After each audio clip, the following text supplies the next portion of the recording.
The couple I was renting the lighthouse keeper's cottage from didn't mention the access tunnel. I found it myself on the third night when the floorboards in the closet shifted under my weight. Underneath was a hatch with an iron ring.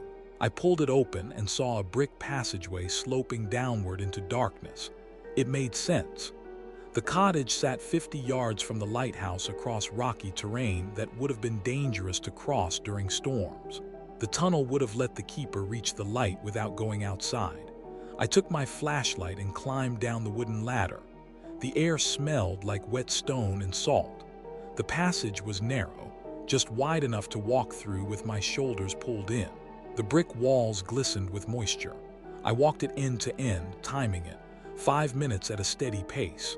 The tunnel ended at another ladder leading up to a hatch. I tried pushing it open, but it wouldn't budge, sealed or locked from above. I headed back. Halfway through, I heard something behind me, footsteps, not echoes of my own. Someone else was in the tunnel. I turned around. My light showed empty passage stretching back toward the lighthouse end. The footsteps stopped when I stopped. I called out, nothing. I started walking again and the footsteps started too, matching my pace exactly. I moved faster. So did they. I broke into a run and the footsteps turned into running, staying just beyond where my light reached. I got to the ladder and climbed up fast, scraping my shin on the wood. I slammed the hatch down and dragged the dresser over it. Then I stood there breathing hard and listening. Silence below. Then 3 slow knocks on the underside of the hatch. Deliberate, waiting, I called the owners. The husband answered. I told him about the tunnel and what happened. Long pause. He asked if I'd gone all the way through to the lighthouse. I said I tried, but the hatch was sealed. He said, good. Keep it that way. I asked why. He said the tunnel was supposed to be sealed on both ends. If something was in there, it shouldn't be able to move around. Then he said he'd come by in the morning. He hung up. I didn't sleep. I kept the lights on and sat facing the closet. Around 2 in the morning, I heard scraping underneath the floor. Not at the hatch. Somewhere else in the tunnel, like something moving through the walls. It traveled slowly across the cottage from one end to the other, then stopped under the kitchen. At dawn, I woke to the dresser pushed aside. The hatch was open. I hadn't opened it. I grabbed my phone and looked down into the tunnel. My flashlight from last night was sitting at the base of the ladder. I'd left it on the kitchen counter. Now it was down there, and next to it were wet footprints leading toward the lighthouse end. I had to get the flashlight back. It was my only good light source. I climbed down, moving fast. The footprints were fresh, bare feet, adult-sized, water still pooling in the depressions. They led away from the ladder toward the lighthouse. I grabbed my flashlight and turned to go back. The return ladder was too far away. I'd walked further than I realized. I started back and heard something ahead of me, a wet dragging sound, getting closer. I turned around and ran toward the lighthouse end instead. The dragging sound followed, faster now. The tunnel felt longer than 5 minutes. It kept going. I reached the far ladder and looked up. The hatch was open, light coming through. It had been sealed yesterday. I climbed fast. At the top, I pulled myself into the lighthouse basement. Old equipment and tools covered in dust, but there was a clear path through the dust on the floor. Someone had been walking here recently. The path led to the stairs going up. I heard a door close somewhere above me. I started back toward the tunnel hatch and something dripped on my shoulder, cold water. I looked up. Water was leaking through the ceiling from the floor above. Steady drips. I called out that I was the cottage renter. My voice bounced around the stone cylinder. No response. The dripping increased.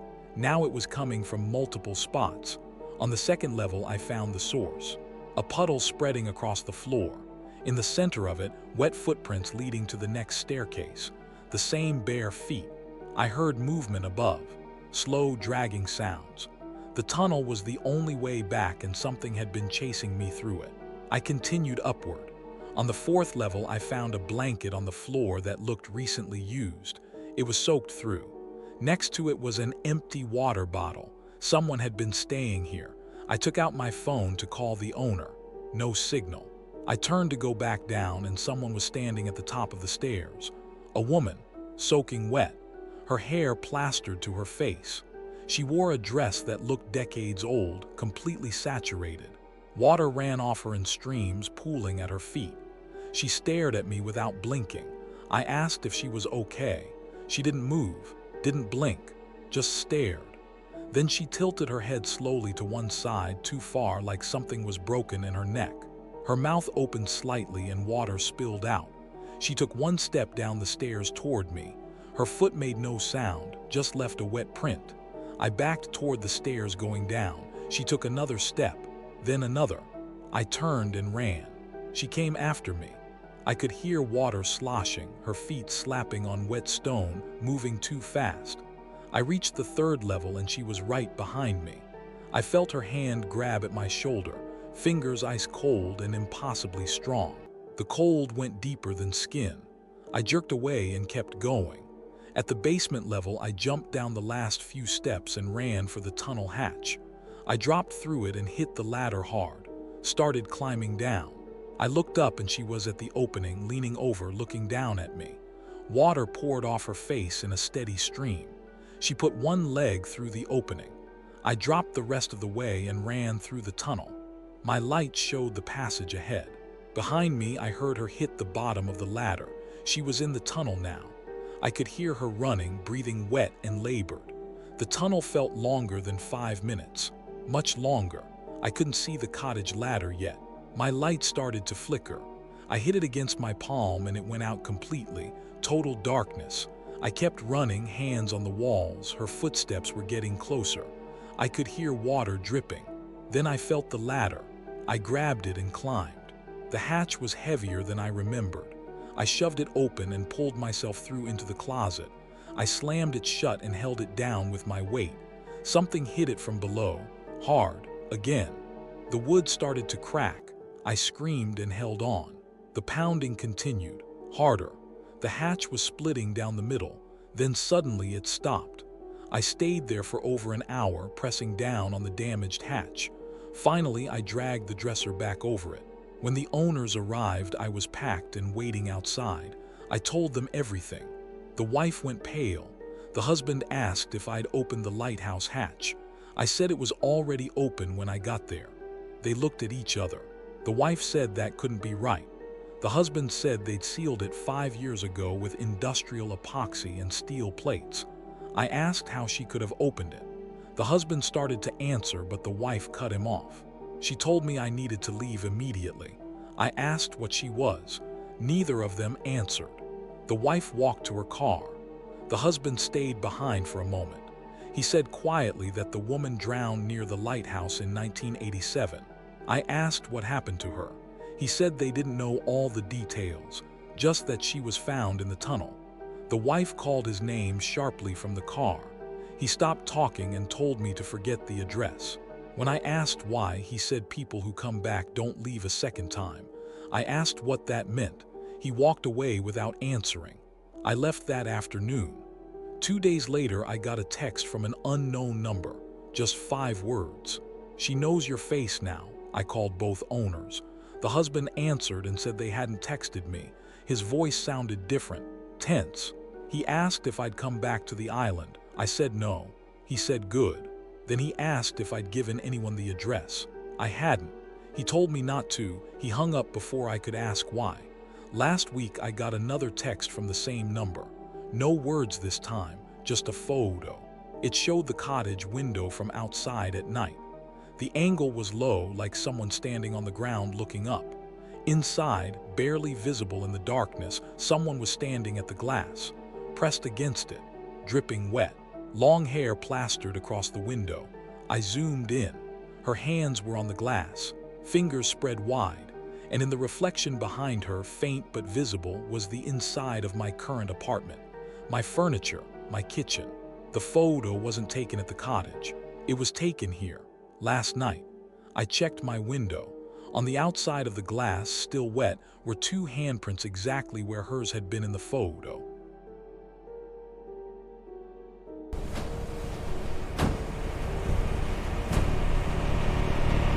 The ferry dropped me at the island lighthouse for a 2-week maintenance contract.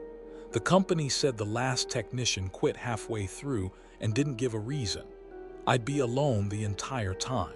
They gave me keys to the lighthouse and the supply building and said a boat would return in 14 days. I watched the ferry disappear into the fog. The lighthouse was automated, but the lens system needed manual cleaning and the generator required inspection. Standard work. I went inside and started at the bottom, checking the logbook. The last entry was from 9 days ago, just 2 words written in shaky handwriting. He's watching. I climbed to the lantern room and started the cleaning process. From up there, I could see the whole island. Just rocks and wind-bent trees and the small supply building near the shore. No other structures. No people. I worked until dark, then went to the supply building where they'd set up a cot and a propane stove. That night I woke to the sound of the lighthouse door slamming. I checked my watch. 2 in the morning. The wind was strong but not strong enough to blow open a heavy metal door. I pulled on my jacket and boots and walked over with my flashlight. The door was wide open. I knew I'd locked it. I went inside and checked each level. Everything looked normal. The logbook was still on the bottom floor where I'd left it. At the top I looked out the windows. My light swept across the rocks below.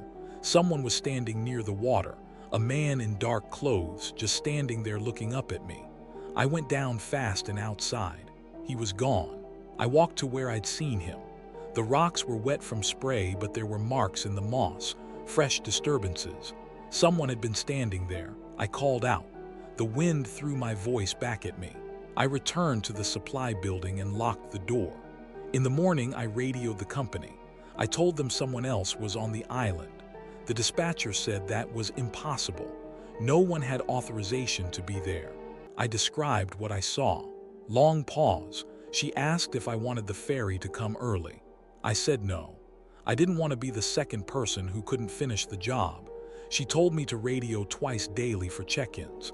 I went back to the lighthouse to continue work. The logbook was open to a new page. I'd left it closed.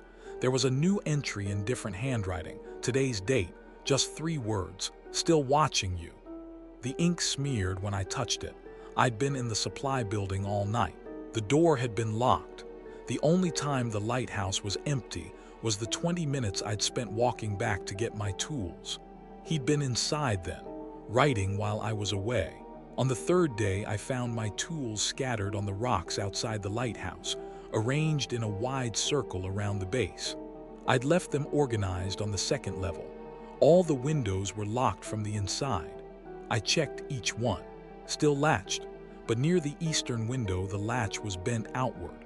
Fresh scratches on the metal, like someone had forced it open from inside, then pulled it shut again hard enough to damage it. That night the radio turned on by itself.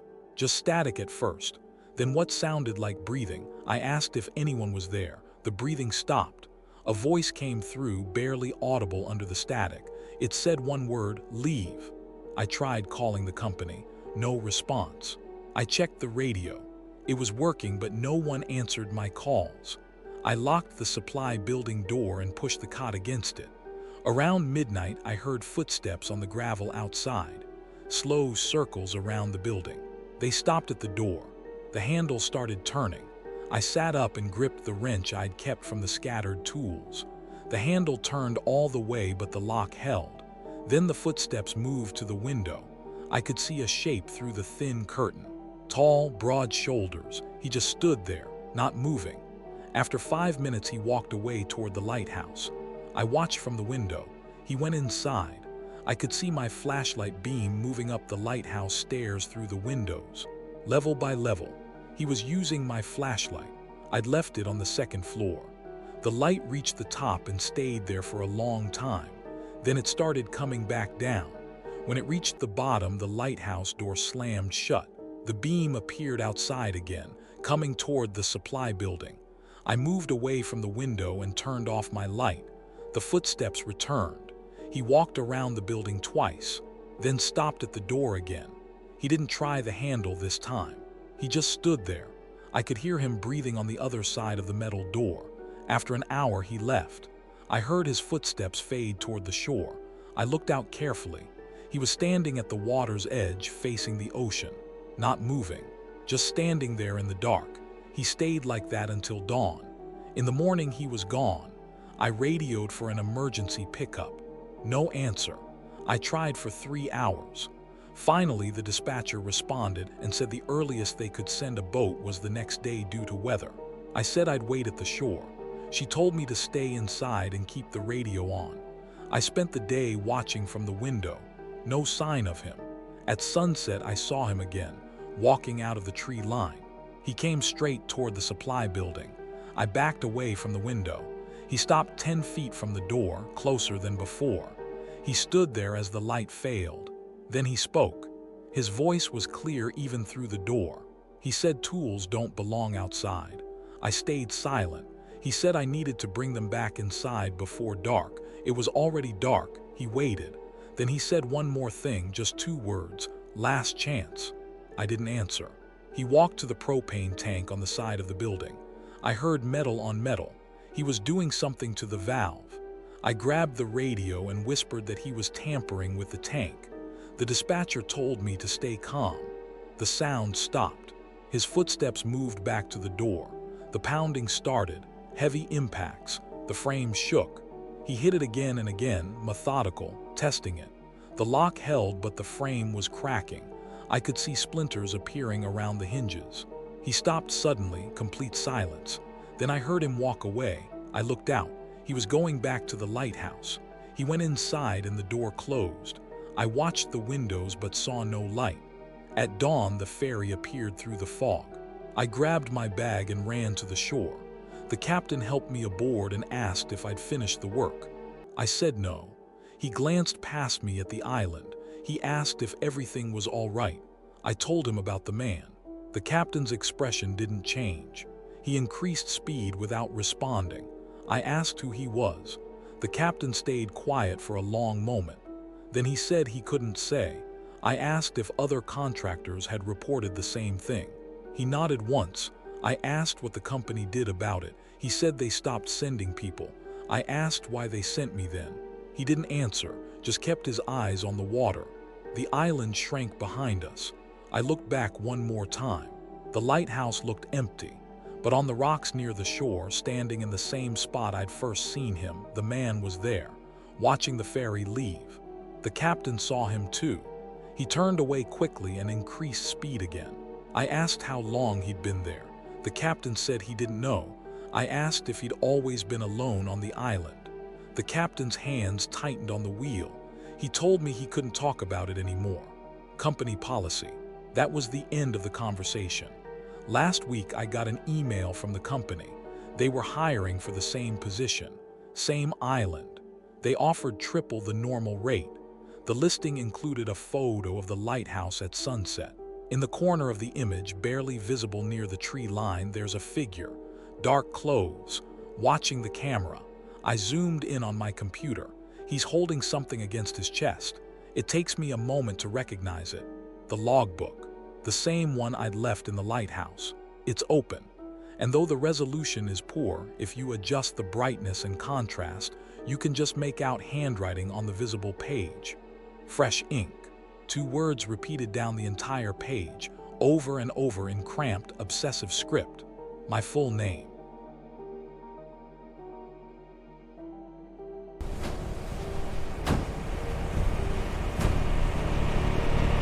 I was already inside the lighthouse when I realized the door I'd used to enter had locked behind me. The ranger station told me the keeper's quarters were open for self-guided tour until sunset. That was 20 minutes ago. Now the light outside was failing and I could hear someone moving on the floor above me. I hadn't seen another car in the gravel lot. I'd checked before walking up. The iron staircase spiraled upward into darkness, and whoever was up there had stopped walking. Complete silence. Then footsteps again, but slower now, deliberate. They were coming down toward me. I pulled out my phone. No signal. The stone walls were too thick. The main door's handle didn't turn no matter how hard I twisted it. There was a small window near the entrance, but it had been sealed with decades of paint and rust. The footsteps reached the landing 1 floor above. I could see boots between the gaps in the iron stairs. He stopped there, just stood there. I moved toward the opposite side of the circular room and called up that I didn't know anyone else was here. My voice sounded too loud. He didn't respond. Then he started coming down again, taking one step at a time. I could see his legs now, his torso. He wore a maintenance uniform, but it looked old and too big for him. When his face came into view, he was already staring directly at me. Not at where I'd spoken from, at where I was standing now. His expression was completely flat. He reached the bottom step and stayed there, one hand on the railing. He didn't blink.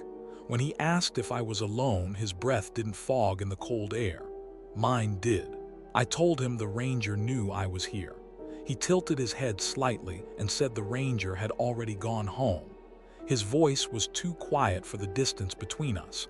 I shouldn't have heard him that clearly. He stepped off the stairs and walked to the door I'd been trying to open. No footsteps.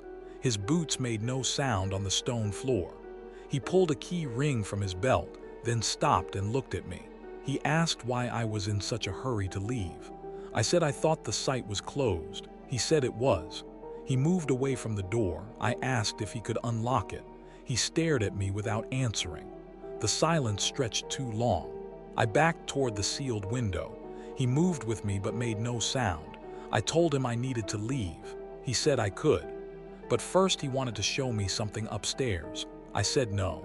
He moved faster than before. I rushed past him toward the stairs.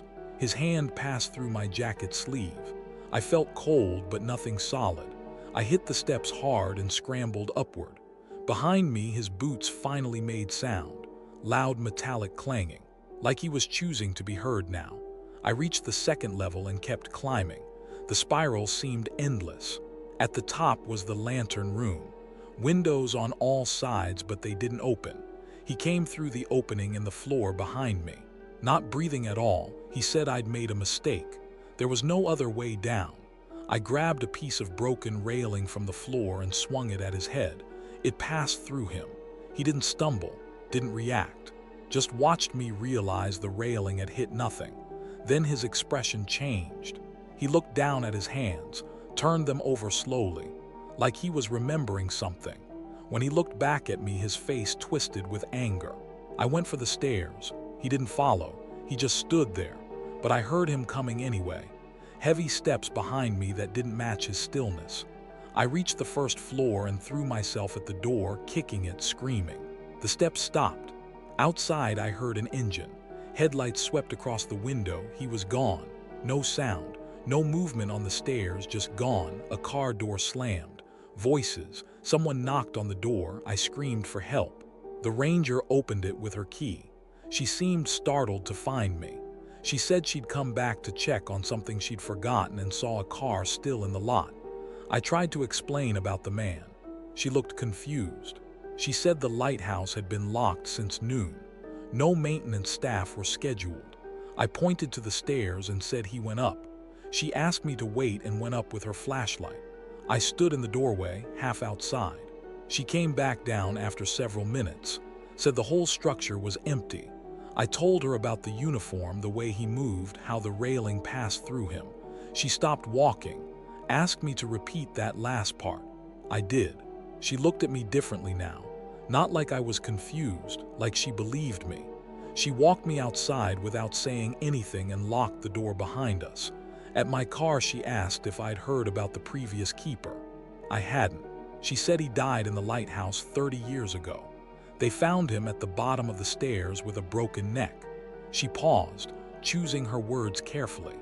She said some people reported seeing someone in the windows after hours, always in the old uniform, always watching. I asked if she'd seen it. She didn't answer. I looked back at the lighthouse. In the lantern room window, backlit by the rotating beam, a figure stood perfectly still. Same broad shoulders, same maintenance uniform. The ranger saw it too. Her radio crackled. She grabbed it and stepped away from me, speaking quietly into it. She came back and told me to follow her off the property immediately. She wouldn't look at the lighthouse again. As I drove away, I watched my rearview mirror. The figure never moved. just stood there behind the glass, arms at his sides, head tilted at that same wrong angle. The beam rotated past him. In that brief moment of full light, I saw his face clearly. The same flat expression. And running down the side of his face, dark against his pale skin, a trail that could have been blood or shadow. When the light came around again, he was pressed against the glass, staring directly at my car, both hands raised, palms flat against the window like he was trying to push through.